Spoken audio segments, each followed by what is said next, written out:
Hello, welcome to everyone joining us today on Prove All Things, whether you're watching on Facebook, YouTube, Twitter, or in our CGI Digital Network app on your phone, tablet, or television. We thank you for joining us today.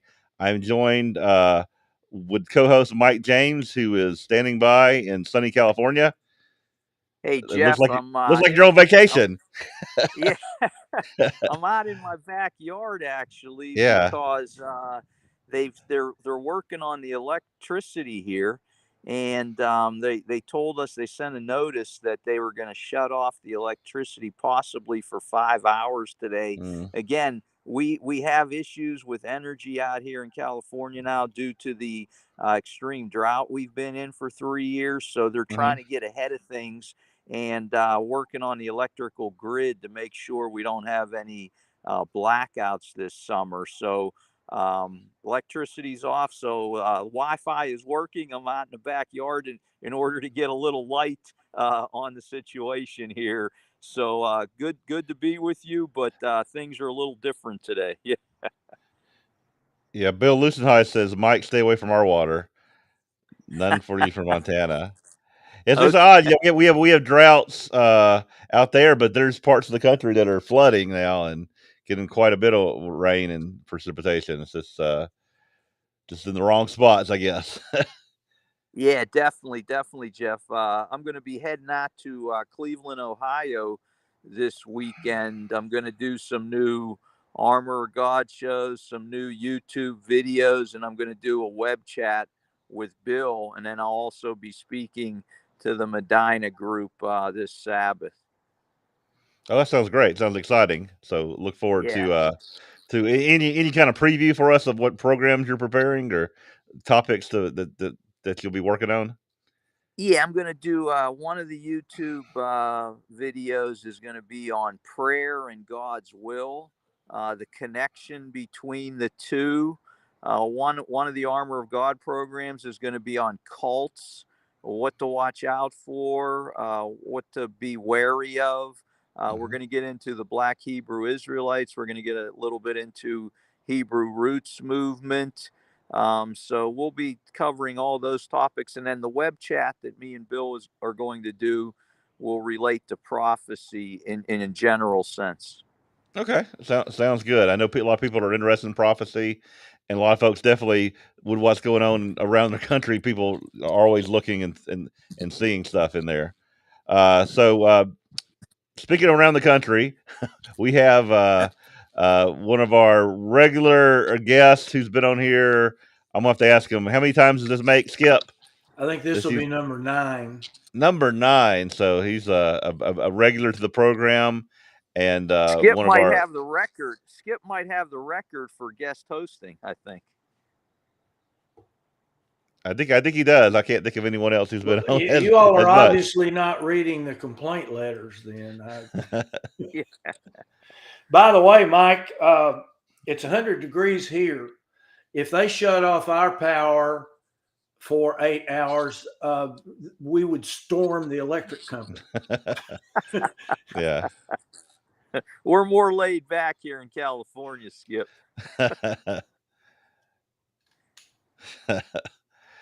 Well, it's pretty. It's.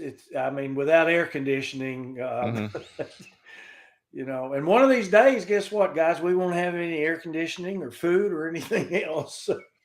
I mean, there's some point when there's going to be a decline, whether it's in our lifetime or not. It looks like it's close to being our lifetime, but you never know. It may not be. Things are definitely on the decline, so to speak, as far as how our country is concerned. We have a go-to-meeting thing on Monday nights that we started a couple of months ago. I don't know if I've told you all about it or not, but Michael Deering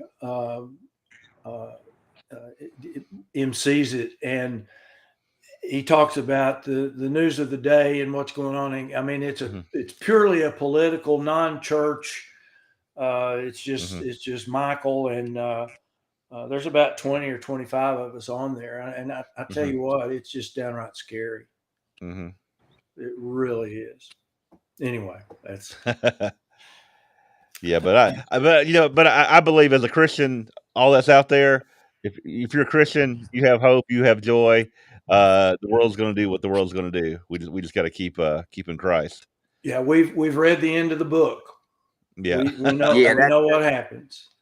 That's an important point, Jeff. What you just said there, that we got Yeah. to keep doing what we're supposed to be doing as Christians. The world can go crazy all around us, but we're going to have a level head because we know who our chief is and where we're going. All right. Well, so Skip, this is program number 9. Have we gotten out of Paul yet? Or are we still with Paul? Well, we will. Yeah, Paul's involved today, but it's not going to be. It's going to be very different than. And I'm kidding. I mean, we can go 100 programs with Paul with you. I'm just let everybody know that's the people were probably they're expecting this topic. So. Well, we will do 100 programs with Paul if you all keep bringing me on here.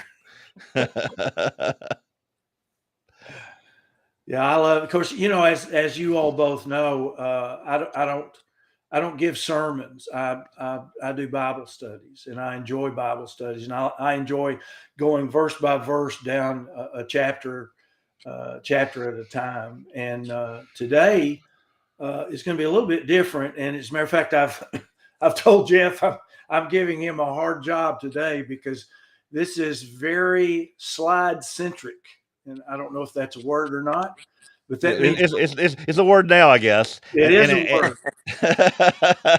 And with me, I have to let people know I'm running this from my laptop, which you can see right here in the shot, and so I will have to go to a different tab and make sure I'm connected to that where I can't see what's going on here. Then I have to come back and make sure that things are still running. So it's a little different than if I had like a button to hit.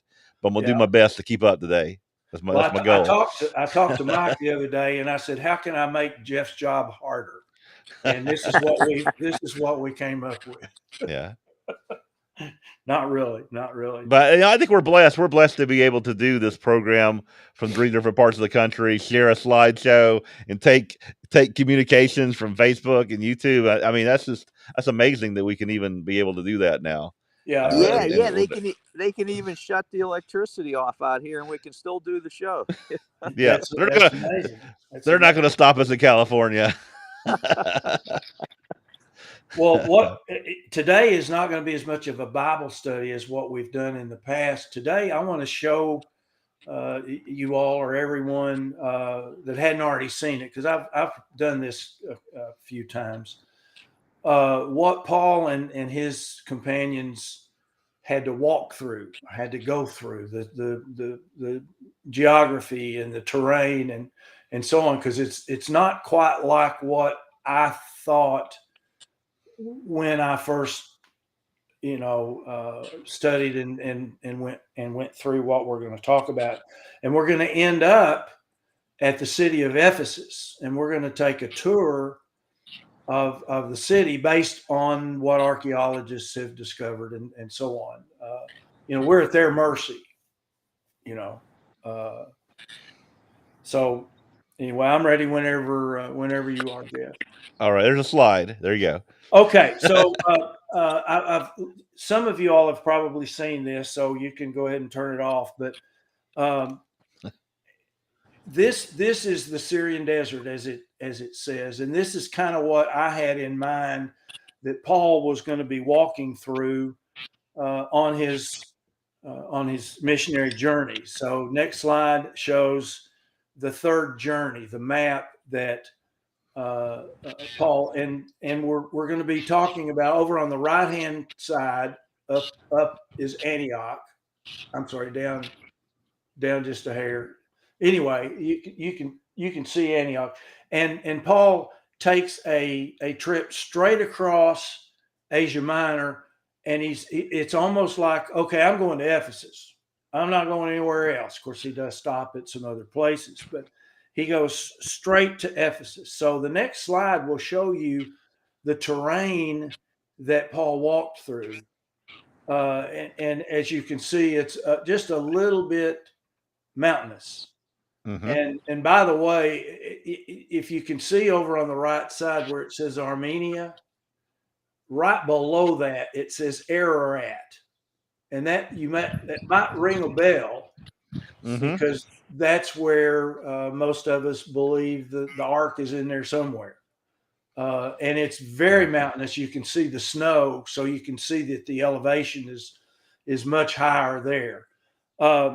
Okay, the next map is something I played with to compare Paul's missionary journey. This is number 3 in yellow, and you can see he basically went straight across Asia Minor, and you can see the terrain that they're going through. It's like walking through Colorado and Montana. It's not like walking through, Mississippi, where everything is flat. So next slide. All right, this again, the third journey next. Okay, and this may be the only scripture that I have today. It happened that while Apollos was at Corinth, Paul passed through the upper country and came to Ephesus and found some disciples. And Jeff, it's fine if you want to leave the 3 pictures over here on the right. I mean, yeah, this will be plenty big. I know it's still a problem for you. Okay, so it's now late 52 or 53 AD. All right, Christ died in 31 AD, or about then, we believe. And we're about to be in the port city of Ephesus. Now, I say port city. Keep that in mind. It is a port city. When Paul and his companions arrived, there were between 100,000 and 250,000 people living in Ephesus. Now, Ephesus would swell when the ships would come in. Because and we'll get into this a little bit later. And I know I talked about it, I think last time. The Temple of Artemis, or the Temple of Diana, was one of the 7 wonders of the ancient world, and people came from all over the world to see it. So was it like a tourist spot at the time, I guess, then? It was big time. Ephesus was a tourist spot. Okay. And I hate to tell you why, but let me do this kind of in a PG way. You had naval officers coming in, and you had women in town. Okay. Enough said. All right. No, I'll get into that a little bit later. But the culture of Ephesus at the time was a conglomerate of ethnic people. It had people from all over the world, all kinds of different languages, which, by the way, Paul said that he spoke in, or what they say, he spoke in 4 or 5 different languages. He needed those languages in order to spread the gospel. I mean, imagine as he's going across Asia Minor, how many different languages there were. And so did God give him the ability to speak in tongues? Which, yeah, they had pizza places.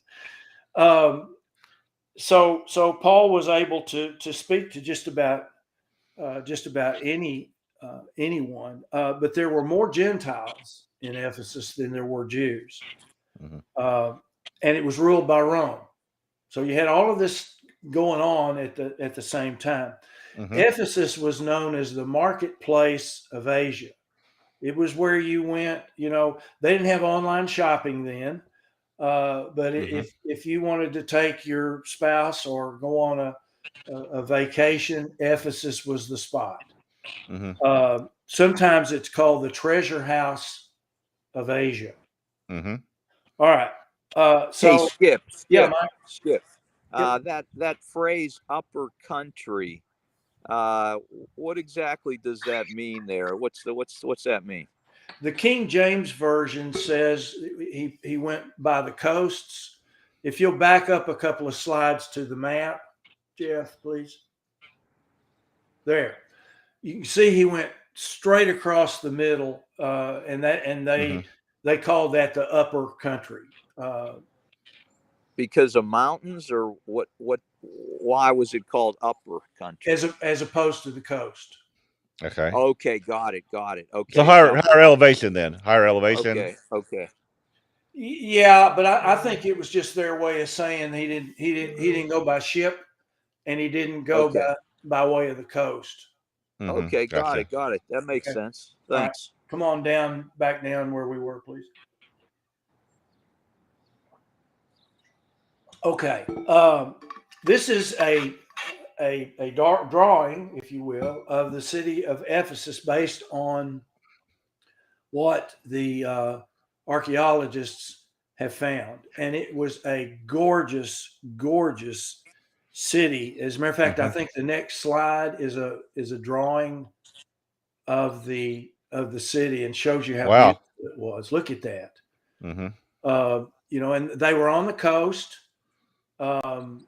They had mountains, and this is an artist rendering of what whoever the artist is felt like the archaeologists were showing us.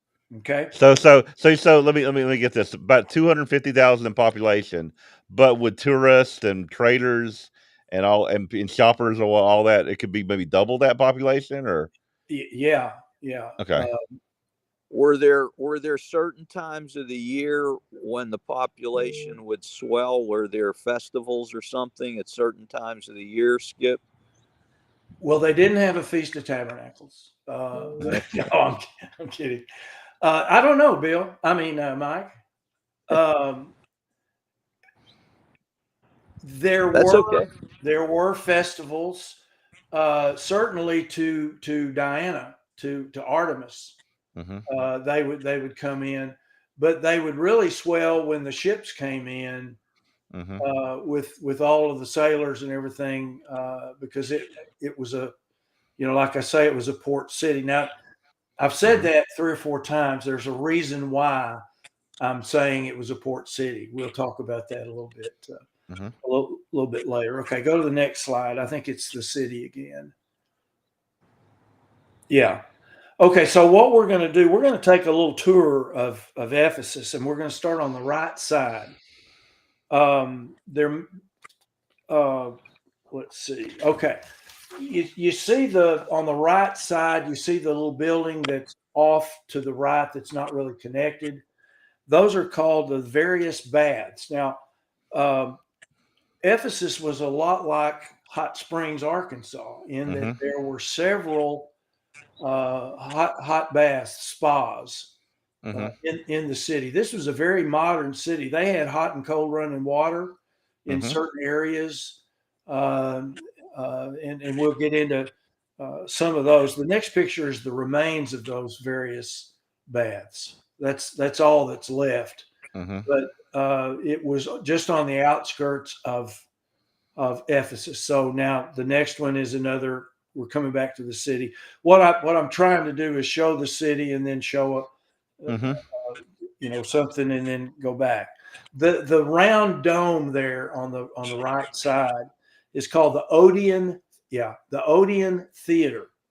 And it was built while Paul was there. Now, some of the places I'm going to show you were built a little bit later, but it was during the early Christian walk, maybe 110 AD. Just after Paul left. But the next one is the remains of the Odeon. No, I've already showed. No, the next one's picture of the remains of the Odeon Theater. There, okay. You can see the seats up there and the columns, and the building it housed a small theater, but it had multiple uses. It had there was an orchestra that could be there, and it had a double function. The first and most important to Ephesus was this is where the Senate met. This is where their governing body met. And the second function was of a concert hall. It held about 1,500 people. And let's see, I'm running through some of my notes here. There was a two-story stage. and so on. So next picture is another drawing of Ephesus, and we're going to see over in front of the Odeon Theater, you see a rectangular, that right there. That is the government agora. Now, an agora was a marketplace, but Okay. this was the government agora, and that building in the middle of it is a temple to, I believe it was Isis, if I'm not mistaken. Okay. They had little temples all over the place. This particular agora is called the State Agora, and it was built during the Roman period in the first century. So it was built before Paul got there, and it's like 160 meters by 73 meters, and it was an important place for the government people to sit around and visit and all that. Now the official stuff was done over there in the Odeon Theater. So Okay. next picture. This is the remains of the State Agora. Mm-hmm. Okay, and the next picture is the city. Go to the next one. Oh, wait a minute. Well, I'm sorry. Do you see the street running from the Agora going to the left? Yeah, that's called Curitas Street. Mm-hmm. And you can see all of the little spaces. Those were businesses Okay. in all of those, or most of them. Like a strip mall or something. Yeah, Yeah. Some yeah, things have not changed, right? yeah. And I hate to say this because I know this is kind of a Bible thing, but that's a double meaning when you say it was a strip mall. So sorry. So are you talking like what's in Amsterdam, like some of the streets in Amsterdam, that type of thing, or? Well, there were.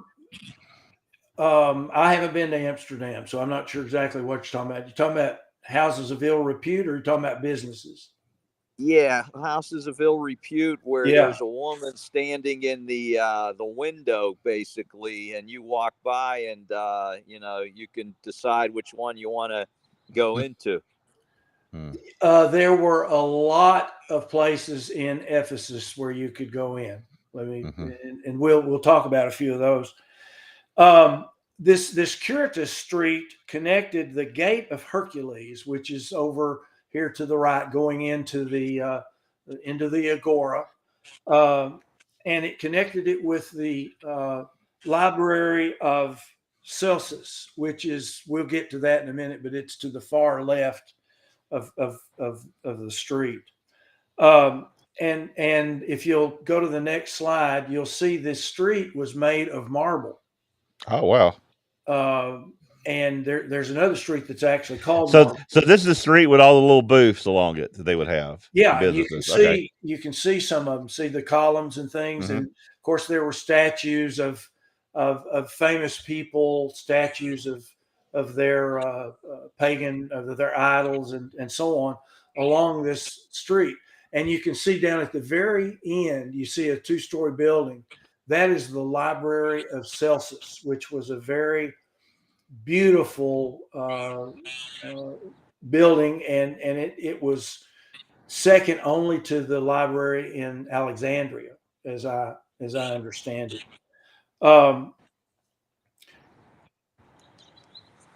Next one is back to the drawing, and then one of my favorite parts here is next.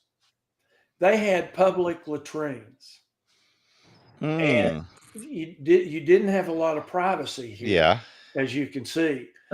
But I mean, yeah. So they didn't like put up maybe curtains or something between these. There was nothing. There was nothing. Yeah. But the unique thing about this is that business took place here. I mean, a lot of the businessmen would go in and they'd sit on their throne for hours and conduct business. Now, they were built around the time that Paul arrived, and they had running water, and so they could get rid of the sewage, and there wasn't any odor or anything. There was a ceiling over it. It's not there now. On the Well, I won't get into that now. So now, okay, you said they were taking care of business there. Is that where maybe the term comes from of taking care of business? 'Cause, Yeah, no, that's I mean, you're like, I gotta go take care of some business, and then, I mean, now we have our cell phones and we can actually do that. But I mean, there was a that's time you right. couldn't. That's Yeah. a good point. That's a good point. Bill Lucenhide wants to know if you had to pay a nickel to go. I think you did, Bill. Okay. Have to pay, to get in. Was this like for the elite? Like we're like a poor person, they're just gonna go like poop on the Anybody. side of the road? Anybody can come here. Okay. Anybody could go in there. Now the next one will show you a little bit of business being conducted. It's not really; these are tourists.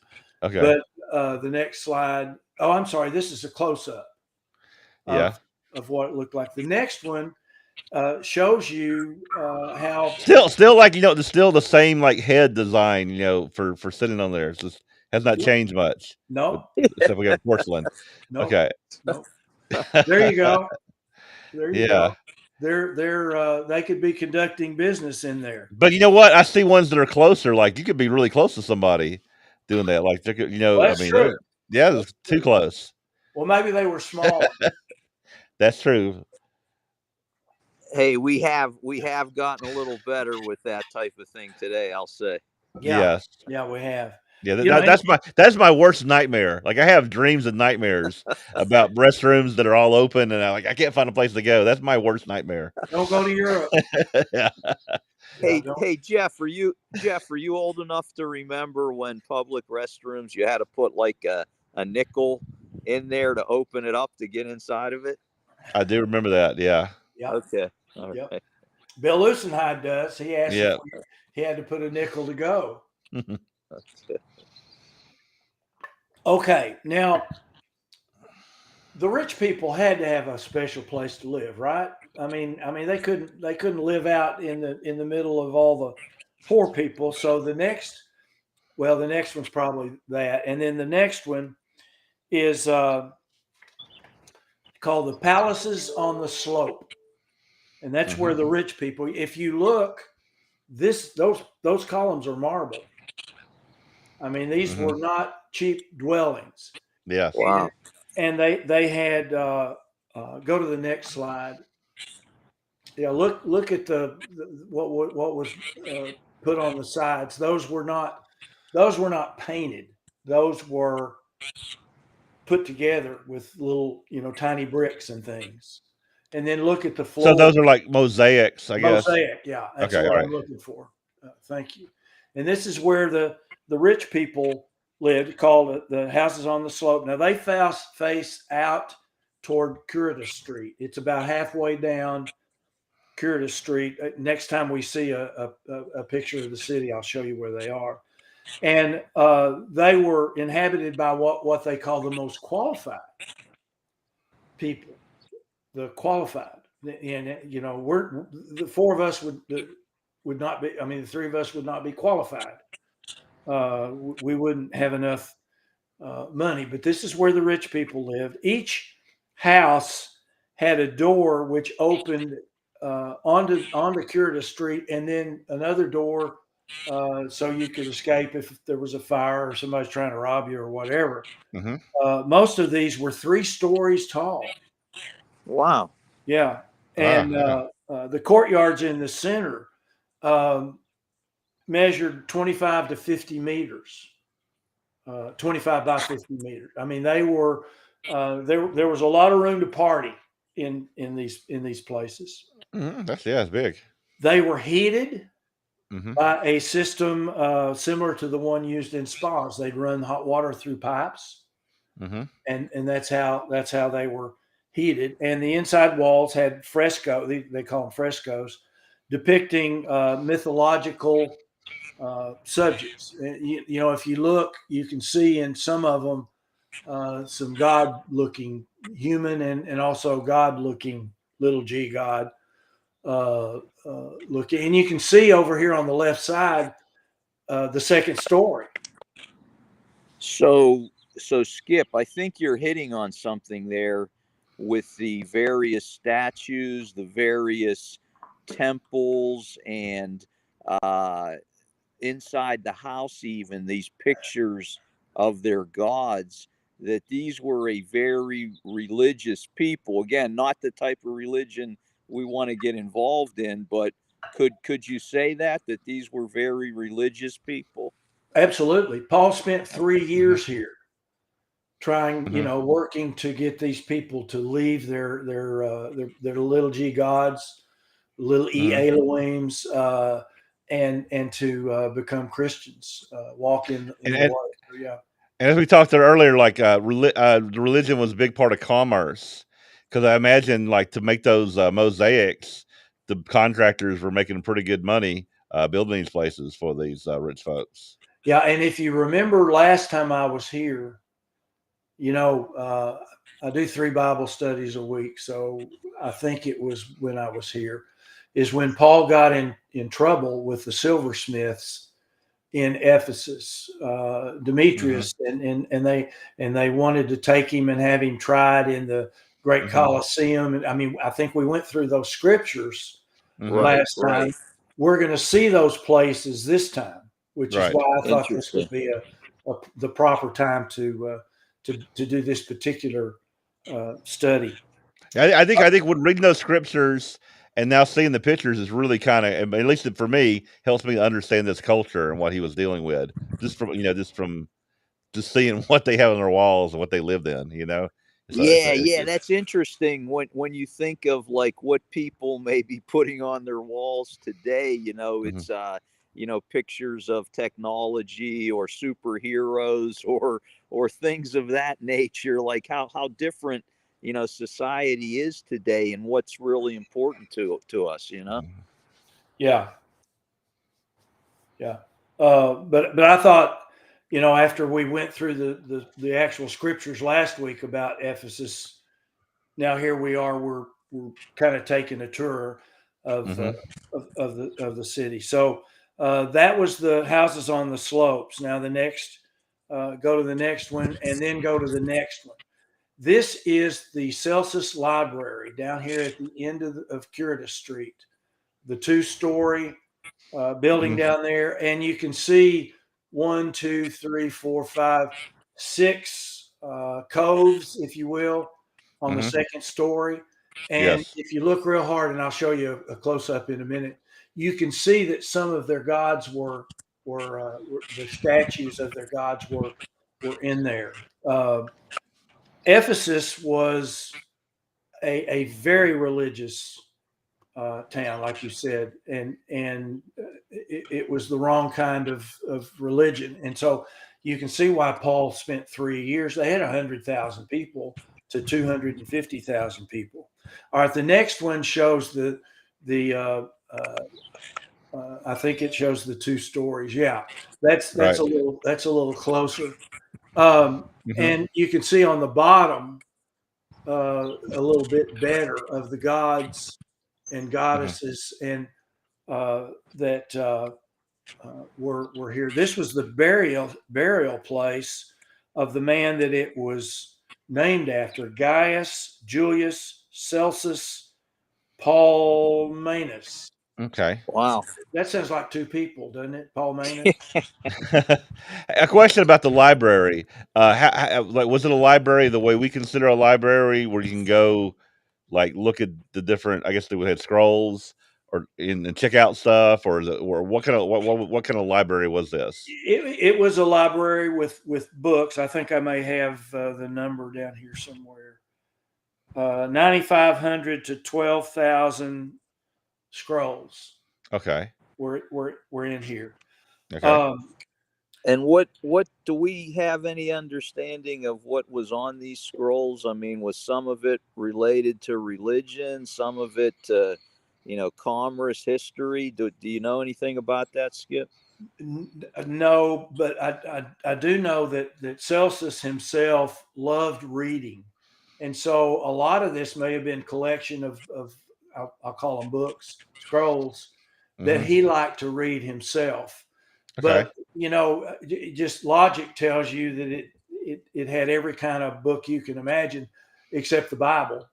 I doubt if they had they might have, but I don't think so. I don't see how in the world they would have had any of the scriptures in there. This was around 100 A.D. So that So the assumption would be most of the scrolls in there would be of Greek, Koine Greek, I guess. yeah, Okay. yeah. Of course, they probably spoke 5 or 6. Yeah, somebody posted no Bibles existed then. That's true. There were scrolls of the Old Testament, but nobody had an original copy. Everything that our Bible is translated from is a copy, or it could be a copy of a copy of a copy of a copy. And only God can make sure that is done accurately. It's if you sit 10 people around in a circle and you whisper something in somebody's ear, and then that person whispers to the next, by the time it gets to the one that started it, it has nothing to do with But God, when men copied the Bibles, God was able to make sure that they stayed accurate. Now, I'm sure Yeah, I actually saw where someone did a scientific study to see how accurate, at least the New Testament would be with all the copies and and how meticulous they were, and they found that even though there may have been some mistakes here and there, it would not have changed the intent of what you were reading because of how Yeah, how they yeah, were. and we've got manuscripts from different time periods also that show you there wasn't much of a difference between an earlier copy from a later copy, what may have been altered or changed. There's not much of a difference there, so that's another important point to make. Yeah. Okay. Bill posted Celsius means upper or higher. Thanks, Bill. I did not know that. That's right. And Bill also just posted, I was fixing to say this, that the Dead Sea Scrolls, were, show that, was it Isaiah? What, I can't remember what books were. Yeah. The Dead Sea Scrolls has a lot of books. Isaiah stands out. I think the scripture that specifically talks about Christ. I remember going to a library and seeing that scroll, and them saying this is 200 years before Christ was born. And there you go. You have this preserved, the same text that we have now. So it's kind of hard for people to say that didn't exist or it was later changed to fit Christ. Yeah. Yeah, and I think some of the Dead Sea Scrolls were some of the oldest some of the oldest manuscripts that were found. And again, when you compare those to the oldest manuscripts we had prior to that, there was hardly any major differences there. Just stuff that was not that important. Yeah. Yeah, it may have been like missing a T or dotting an Right, I right. or a That wrong type of comma thing. or whatever things had to do with that specific language. It was very very small. Yeah. Yes. Bill Yes. posted that he just got his overdue fine from the Celsius Library, $50 million. Yeah, Okay. I imagine someone checked something out and never returned it. I'm sure that's Oh, probably happened. yeah, yep. That happened. Hey, By the way, maybe the Essenes got some of that stuff. yeah. Something I haven't mentioned yet is that the 4 main statues that were in the Celsus Library symbolize wisdom, intelligence, valor, and knowledge. And those were gods of wisdom, a god of intelligence, a god of valor, and a god of knowledge. Some of the ones that were worshipped there in Ephesus. Now, That's really interesting when you think of the gods and goddesses in Greece and Rome, and how India today still has all these different gods for all these different things. That there's this Aryan connection there, in history, that people who were somewhere in Greece and Rome connect somehow to Upper India, the Aryan invasion, as they called it. Yeah, I think you all are going to have Michael Deering on in a few weeks, and I know Michael he'll be talking about India. That's his thing. He's been at least once, maybe twice, and he says that they have 300 million gods. And when he first told me that, I said, I'd hate to have to memorize those things, But and a lot of countries or cities, Athens being one. Athens didn't care if you came into Athens and you had a new god that they weren't aware of. They just added it to their list. They were more happy. They didn't care, and they added this Jesus character. I say that in a loving manner. And I think I may have mentioned this before, but the Greek word for resurrection is anastasis. And so when Paul went in there talking about Jesus and his anastasis, that was also the name of a female, and they thought he was talking about Paul was talking about Christ and his girlfriend. Which I've thought was a little humorous. The Greek language has different meanings of words, just like ours does. English, I understand, is very hard to learn because we have so many words that mean the same thing that are spelled differently. So anyway, okay, the Celsus Library wasn't there when Paul went in, but it was there when the early Christian church was there. It was built about 117 AD. Now, I say Paul wasn't there. I don't know when Paul died, but based on what I've read, I don't think he was still alive. But it was built in 117 AD, and it was one of the most beautiful structures in Ephesus, and it was the tomb, as I said, for Gaius Julius Celsus Paulinus, who was the governor of the province of Asia, this particular province, the western part of Asia Minor.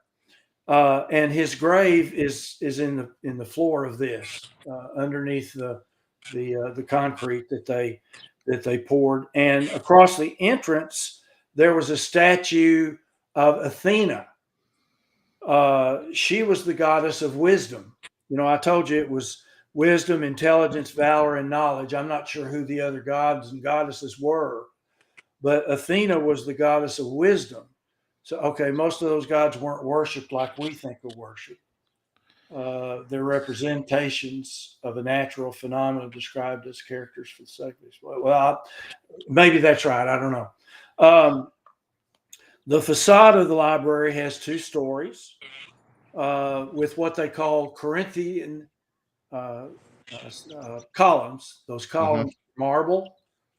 This place was beautiful, and they had the goddesses in the the niches, and thousands of parchments and papyri were stored there and protected from dampness and worms by a double wall, which is interesting. They knew about humidity. Of course, there they were, a port city. You would think they would know about that. Okay, and there was an auditorium in this library, which was for lectures and presentations. Okay, the next one is the drawing of Ephesus, and then I'm sorry. Here is a drawing of an artist's rendering of what it would have looked like. And the 4 on the bottom are the 4: wisdom, intelligence, valor, and knowledge. Okay, next. And the next, before you go, over on the left side, there's another rectangular area there. Jeff, would you circle that for me? Yeah. Right here? Okay. Yeah. That's the commercial agora, the commercial marketplace. That's where you went to buy things. And you can see how many little stores there were in each one of those columns. Between those columns were stores where people sold things, and one of the main things they sold were silver statues of the different gods, particularly of Artemis or Diana. My wife does not like me calling Artemis Diana because my Mhm. wife's name is Diane, so she prefers Artemis. So anyway, she can't hear me. Okay. So, since this is the most important trade center of Ephesus, it was built a little bit later, but it was, while Ephesus was a very successful city. This was a place where a lot of business was taken. Purchases were made. It's 110 meters square. It was surrounded completely by columns. You can see all the columns, and it has 3 gates. Not that that matters, but you can see 2 of them there. Mhm. I'm not sure where the 3rd gate was. It may have opened up into that garden area, back behind it. Okay. So my note said the north side of the agora is left open, so the back behind part was just open. There wasn't any. There wasn't a wall or anything there. Mhm. Okay. Now we're going to go back to another street. This time it's actually called. I'm sorry. That's what's left of the commercial agora, the marketplace. Wow. And you can get a better view of the stores that were in Mhm. there over in the back part of that. And there were columns all over the place. Mhm. Okay, so next, and then the next one. Okay, this is, and I don't know why they call this Marble Street and they called Curtis Street, but they did. Mhm. Maybe there were more slabs of marble, and you can see on the sides there were statues of their gods and goddesses. Now the next one's another picture of Marble Street, a little closer up, and you Mhm. can see the columns a little bit better. Now, this is one of the more surviving areas of Ephesus. But I mean, marble, marble lasts a while. And so this is called Marble Street. It's literally made out of marble. And it runs between the Celsus Library and the Great Theater. Back up one, if you don't mind, Jeff, to the city. One more. Okay. Over here on the left side, you can see the commercial agora, and then the street right beside it to the To right. the right, Yeah, right here. that runs back to the Great Theater. And if you remember, this is where they were rushing to go Mhm. to try Paul. And Paul, That's quite a Oh, large so size theater. that semicircle there, that's the theater you showed us earlier, Skip. yeah, and I'll show you. Okay. I'll show you a lot more of it here in a minute. Mhm. It was the largest theater in Asia Minor. Mhm. But So Ephesus was it the largest city amongst these cities that Paul was traveling through? I think it was. Okay. Well, when he got over to Athens and Well, Corinth, they made, but in Asia Minor, in Asia Minor. yeah, in Asia Minor, it was.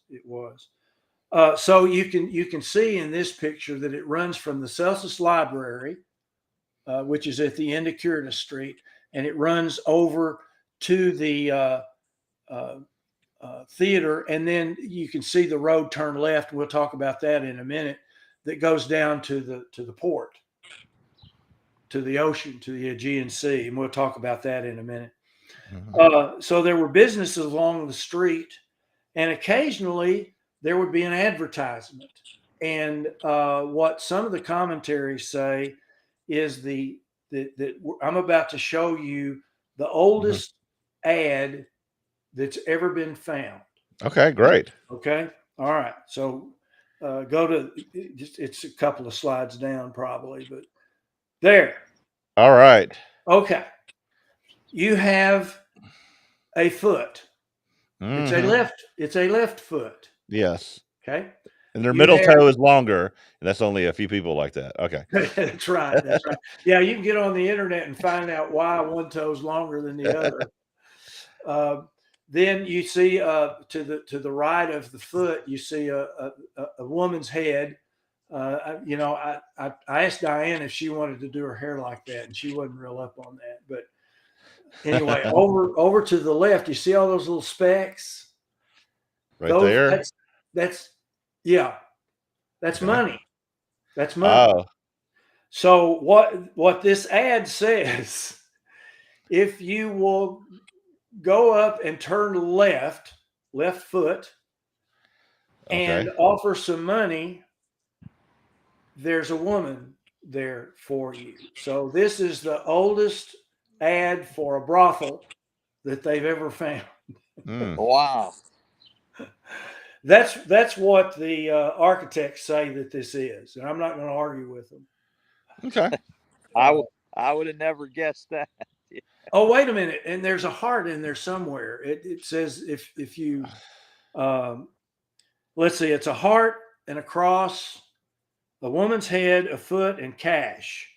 And I should have gone to my notes.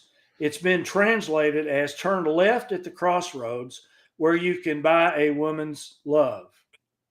Okay, so I imagine that this ad was probably painted at the time and had more. It was more colorful. This is just what we have now.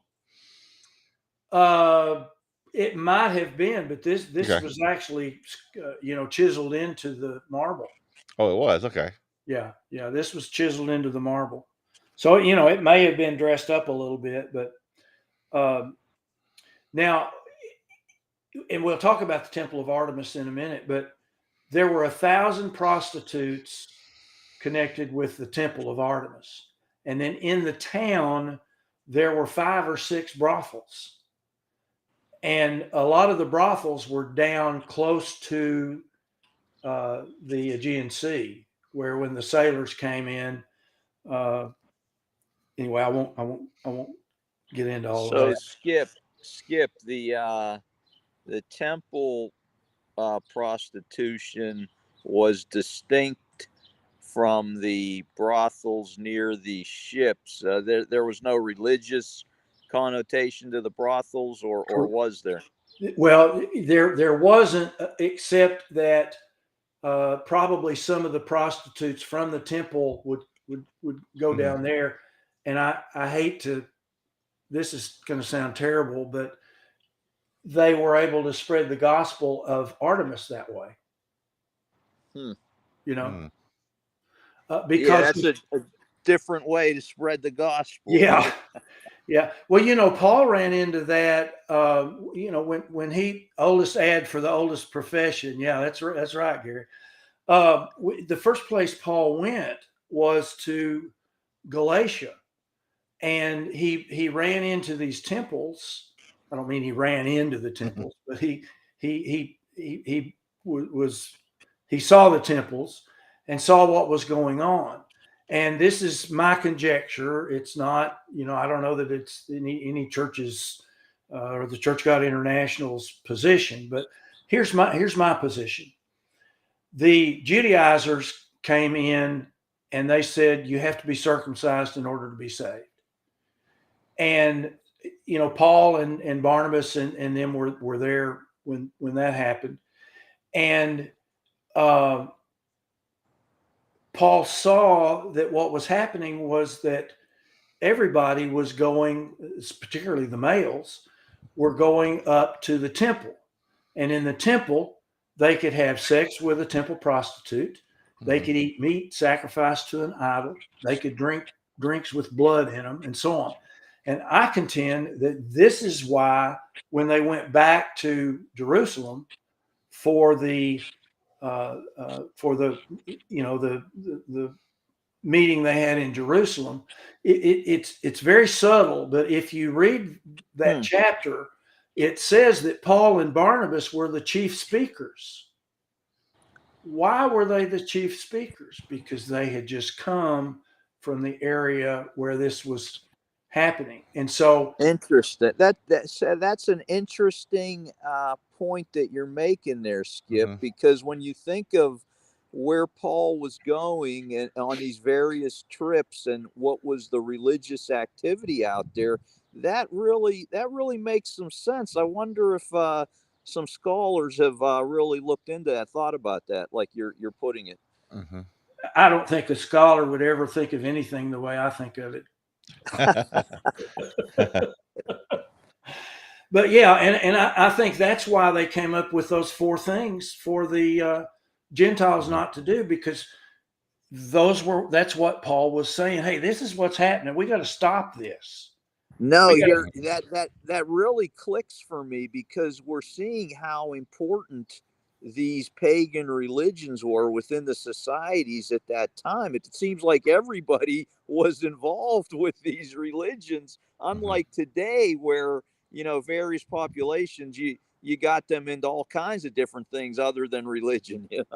Yeah, yeah. Mm-hmm. So anyway, that's what I think happened. And as you all well know, I'm not an expert on Paul, but I have studied a little bit about the guy, and I do have some questions for him. Can't wait to ask.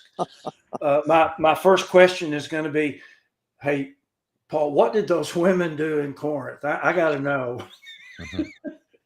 Because for 2,000 years, women couldn't do anything because of that, and I want to know what happened. Okay. Yeah, that's one of the big questions when you look at Bible commentaries. Yeah. Mm-hmm. Yeah. Okay, so we've got the ad, and now I want to go back and look next at some stuff about the Great Theater. Okay, this is what's left of the Great Theater. You can see Mm-hmm. it's built into a mountainside, Yes. and the acoustics. And I've got some more pictures of it. Matter of fact, if you want to go to the next one, it shows a little better. Yeah, Oh, wow. Yeah. there's a little better. Okay, the acoustics were so good. You see the people standing down there in that little wide area. Mm-hmm. You could whisper, and you could hear anywhere in this. It held 25,000 people. And by the way, this doesn't have anything to do with Paul, but when the United States Congress was meeting in the rotunda of the Mm-hmm. Capitol building, there was one congressman that slept through everything. I mean, he didn't pay attention to a thing, and yet he always knew what was going on. And later on, they found out that he was in the one spot that no matter what or where anybody was talking about something in that rotunda, he could hear it. So he'd lay his head down.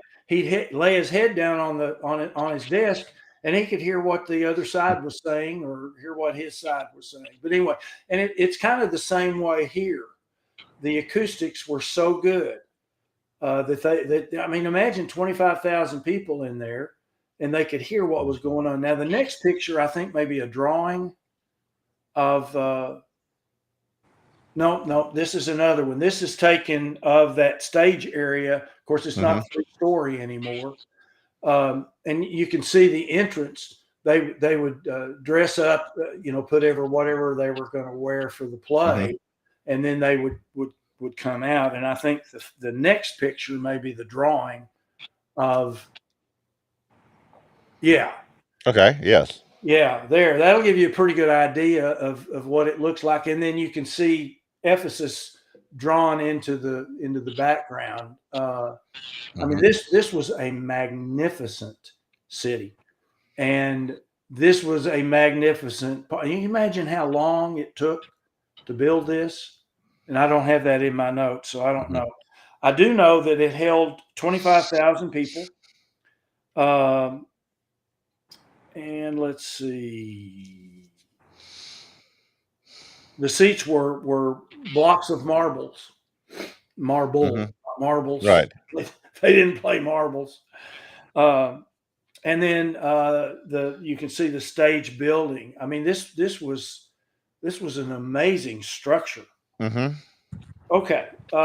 Next one is probably the city again, unless City. it's Yep. city again. Okay. Now, you got to pay attention now, as if you haven't up till now. But the next picture is you see from the Great Theater, back up to the city. Yeah, you see from the Great Theater the road that goes out to the ocean. There. Okay, that's called the Arcadian Way, and you see the water at the end. Okay. Well, go to the next slide. Here's a picture of the remains, and so this is the Arcadian Way. You can see it goes out there to the water, right? You see the water? Mm-hmm. Do you really see the water? Is it kind I of think downhill? is that right there, the water? Go to the next one. See the water at the end? I don't see water. Guys, this is not a trick question. The answer is no. Okay. I was looking for water. I thought I saw water up here in the other one, but maybe I was just. There's supposed to be a harbor there. This is a harbor city. And at least it was that way when Paul arrived. Mm-hmm. So what happened? It was not a natural harbor. They had to dredge it. They would dredge 5 miles. Wow. To the Aegean Sea. And there was a river running near Ephesus called the River Castros. I don't know if my pronunciation is good. It carried dirt and silt. And so every few years they would have to redredge it. Well, they either got tired of it, or when they got conquered, people quit dredging it out. So over time, because of land clearing and erosion and the river, bringing silt down there, the harbor eventually filled in. Now, the next picture will give you a little better example of this. Okay. You see the Great Theater over here on the right? Right. Okay. You see Arcadia Way leading out to what used to be the ocean.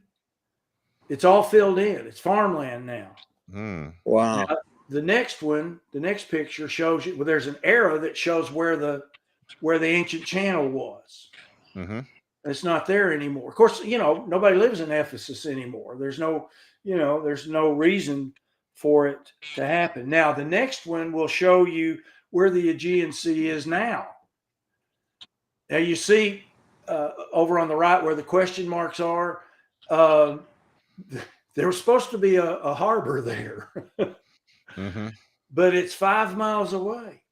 Wow. All of that has filled in over, 4,000 years, 3,000 years? Well, 2,000. 2,000, yeah. So Ephesus is now ancient Ephesus is 5 miles from the ocean. And that's the last that I have of the city itself. But there's one more very important part of Ephesus that's not really connected with Ephesus. Next picture. Okay. You see way up here to the right, the Temple of Artemis. See how far it was from the city itself? Now, I don't know why, but that's where it was. And I think I told you all last time that it was sort of like hot springs. It was a place of safety. If someone was after you, you could go and hide or stay at or near the Temple of Artemis, and they couldn't come get you. Why couldn't they come and get you? It was just the rule. Artemis she protected you. Oh, okay. Yeah. So now the temple, which I'll show you in a minute, was, are you ready for this? 425 feet long. That's a football field and a half. Wow. That's a big building. Yes. Particularly a building that's built out of marble. with gold and silver, and I mean, can you imagine? And it was called one of the seven wonders of the ancient world. It was about 4 times as large as the Parthenon in Athens. If that tells you anything, yeah. Mm-hmm. It was surrounded. Go to the next picture, by 127. That's not a picture. That's a drawing. 127 marble pillars, and I've got Wow. a picture of the remains of one of the pillars, or maybe one that they made to look like it. But anyway, we'll see that in a minute. And each one of those was a gift from a king. So that tells you what a big deal this goddess Artemis was, and this temple. There were 36 of these columns that were inlaid with jewels and covered with gold. Mm-hmm. The altar inside was carved by one of the greatest Greek sculptors, and you've seen what some of the Greeks did with their sculpture, so those guys were pretty talented. And he carved the altar out of marble. And I'm not going to get into all the rituals, but there were 1,000 temple prostitutes. This was also a bank. It acted as a bank. You could go in and exchange money. Maybe you came from Athens and you needed to spend some money in Ephesus, so you could go there, exchange your money, and go in town and shop. So does that relate to Jesus overturning the money changers' tables? I mean, is that just something that was at these temples? Common thing? I know it was at this one. I'm not sure, Mike, about you would think that there would be a common place where people coming from out of town could exchange their money into local money rather than leaving it up for the merchants. But that's just a guess on my part. But I mean, I guess the Temple of Artemis is a big money making center for the city, right? It's a good economy. All the prostitutes making money, I guess. All the people selling their stuff. That's changed. I mean, there's a lot of commerce going on in this temple. You can see why Demetrius was so unhappy when Paul came in and started messing up the economy. They were not happy because Paul had convinced some people, don't go get that idol. Throw your idol away. Melt it down. Do something with it. The temple priests were eunuchs, and they served as bankers. I was a banker, and I'm glad we didn't have that same rule. Gold and silver were deposited at the temple. It actually acted as a bank for the merchants and tourists. Okay, now the next picture is I'm sorry, this is an artist's rendering. I mean, a mock-up of what it would have looked like. Next picture is the remains. That's it. That's about it. What remains of the? Do we know why what destroyed that temple? Was it what happened? Well, it was a Roman colony, and when Rome was defeated, I'm assuming they had no more protection anymore. And it's my understanding that I think they basically just abandoned the city. I think people left. They didn't have any protection anymore. Okay. So it's probably looted, I guess, and destroyed and burnt down. Yep. All right. Yep. Okay. Now the next one is, and I don't know if this is real or has been recreated. It's a part of one of the columns. Okay. From the Temple of Diana. It's in a museum somewhere. I'm betting that it's a mock-up. Yeah, that looks pretty new. Yeah, it does. It's okay.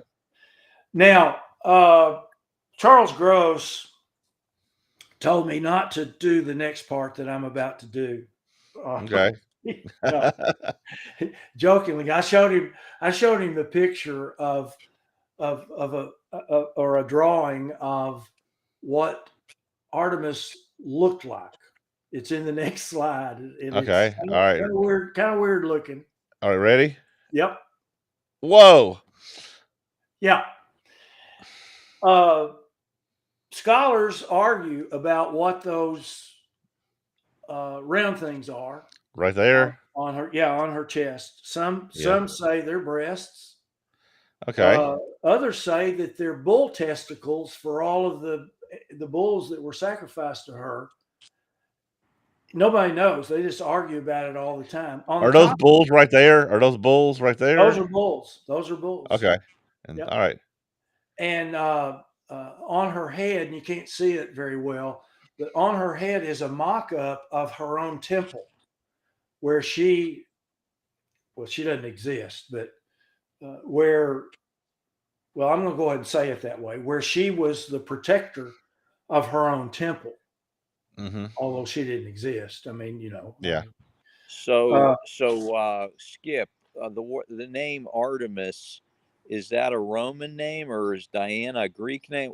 Why this AKA Diana? Well, this same goddess was worshipped across the Aegean Sea by the Macedonians and the Greeks and so on. And over there, she was called Diana. Okay, got it. Over there, she carried a bow. She was a huntress. But over here, what's the association with the bull? She was the goddess of fertility. Okay, got it. That I get it. Yeah. Okay. And so let's see. That's it. They, of course, they love to argue about what those nodes are. So nobody knows. It's one of those we don't know things. So that is my effort of taking you on a tour through the city of Ephesus, where Paul was for 3 years. Okay. And we know. Skip, yeah, Mike. Skip, was that the longest he was in one location during these trips? Do you know? Yeah. He was 2 years in Corinth, I believe. He was 3 years in Ephesus. Now, he made a couple of trips to Ephesus, but if you remember, at the end of his third journey, he'd spent 3 years there. He went over and he spent a lot of time in Athens and Corinth and so on. And so when he's coming back, he knew this was his last trip to Ephesus. He knew. I say he knew. He didn't think he would be going back. And so he didn't go to Ephesus. He went to Miletus. If you remember, it's just south of Ephesus. And he asked the elders of the churches that he established in Ephesus to come down because it was a very tearful, weepy farewell. Because he said, guys, this is it. I don't think I'm coming back. But let me tell you, there's going to be some bad guys, even from among yourselves, that are to come in and they're going to pervert the gospel of Christ and so on. You can read that in Acts 19 or 20. I guess I get a better appreciation now of what it was maybe to be in the Ephesian church, and like how when it says come out of the world, like that's really coming out of the world. That's really, there's a lot of that culture is so opposite to Christianity, where today we seem to be in a society that's that allows Christianity and there's different forms of it and stuff, but that's so opposite I can imagine being Christians in that town. Yeah, that's a good point. Yeah. Yeah, and Paul did a lot of work. Timothy, I think Silas may have been there. My brain, don't hold me to it. But Ephesus was one of his favorite places, although the church at Philippi was his. I mean, he loved those people. I mean, not that he didn't love others, but those people were special to Paul. And we're going through Philippians on Wednesday night, coincidentally.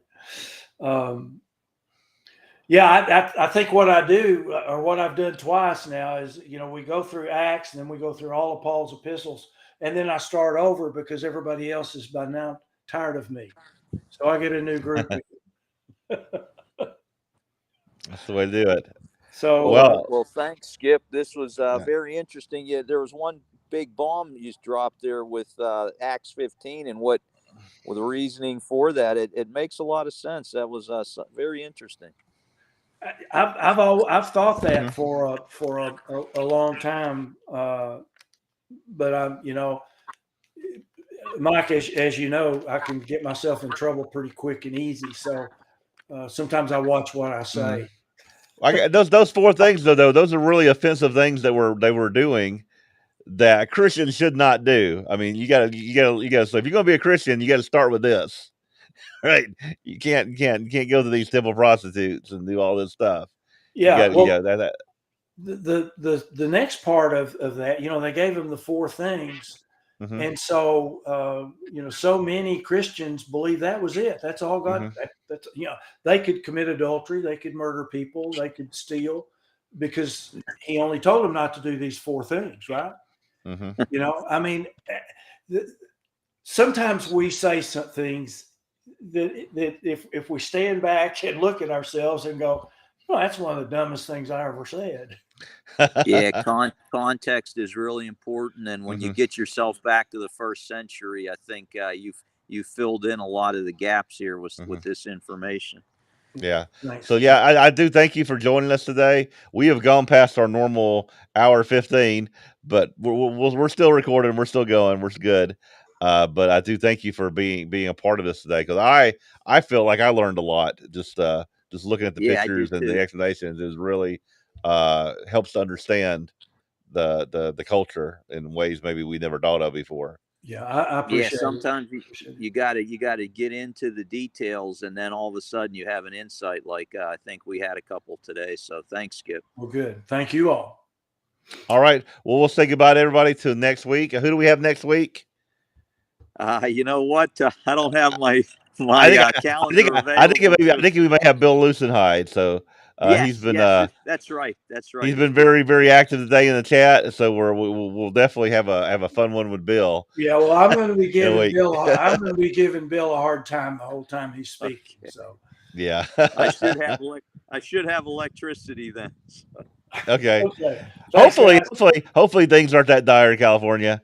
I think this was it just turned out to happen this day. They did it once before, but this doesn't happen often. So hopefully we'll be good for the summer here. Okay. All right. Goodbye, y'all. And see everybody out there next week. See y'all.